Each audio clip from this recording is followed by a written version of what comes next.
শান্তি চুক্তির এক মাস যেতে না যেতেই আইডিয়াল কলেজ ও ঢাকা কলেজের শিক্ষার্থীদের মধ্যে সংঘর্ষ হয়েছে। এতে দুই কলেজের প্রায় অর্ধশতাধিক আহত হয়েছে বলে দাবি করছেন শিক্ষার্থীরা।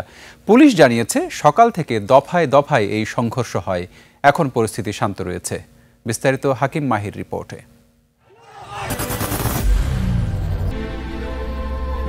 I am Ox.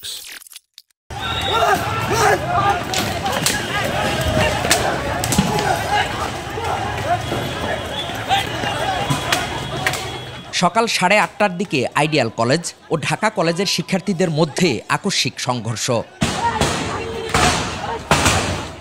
ঢাকা কলেজের শিক্ষার্থীদের দাবি, তাদের দুটি বাস ভাঙচুর করেছে আইডিয়াল কলেজের শিক্ষার্থীরা।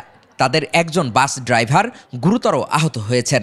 সবাই সিটি পরীক্ষা দিতে আসছিল। আমাদের ফার্স্ট ইয়ারের কয়েকটা ছেলেকে আইডিয়ালের ছেলেরা ইট মেরে বা থাপ্পড় মেরে ব্যাস ছিঁড়ে ফেলে, শার্ট ছিঁড়ে ফেলে, রক্তাক্ত করে, বাস ভাঙচুর করে। এবং তার পাশাপাশি হচ্ছে আমাদের যেই মিরপুরের যে শঙ্খনীল বাসের যে ড্রাইভার, উনি হচ্ছে অলরেডি হাসপাতালে ভর্তি।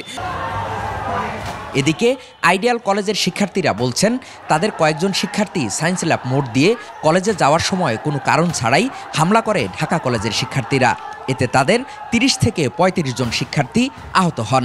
আর শান্তি চুক্তির পরবর্তীতে আমরা শান্তিভাবে ছিলাম, ওরা কখনো শান্তিতে ছিল না। পরে এই ফার্স্টে অ্যাটাকগুলো করতো। এরপর আজকে আমাদের 27 বেজে ছোটদের উপর হামলা হওয়ার কারণে 27 বেজে অ্যাটাক করছে। একজনকে আইসিইউতে পাঠিয়ে দিছে ঢাকা কলেজে ওরা মাইরা।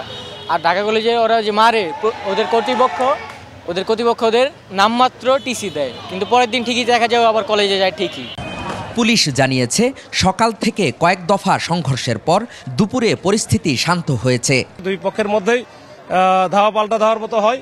এর মধ্যে পুলিশ আসে। পুলিশ আসার পরে ঢাকা কলেজের ওদেরকে ডিসপার্স করে ওদেরকে একেবারে ঢাকা কলেজের ভিতরে ঢোকায় দেওয়া হয়। এর আগে চলতি বছরের 9 নভেম্বর দুই কলেজের শিক্ষার্থীদের মধ্যে বারবার সংঘর্ষের ঘটনার প্রেক্ষিতে পুলিশ ও কলেজ প্রশাসনের উপস্থিতিতে একটি মৌখিক শান্তি চুক্তি হয়। সেখানে উভয় কলেজের শিক্ষার্থীরা ফুল ও মিষ্টি বিনিময়ের মধ্য দিয়ে বন্ধুত্বের প্রতীকী অঙ্গীকার করেন। হাকিম মাহি, 21 টেলিভিশন, ঢাকা।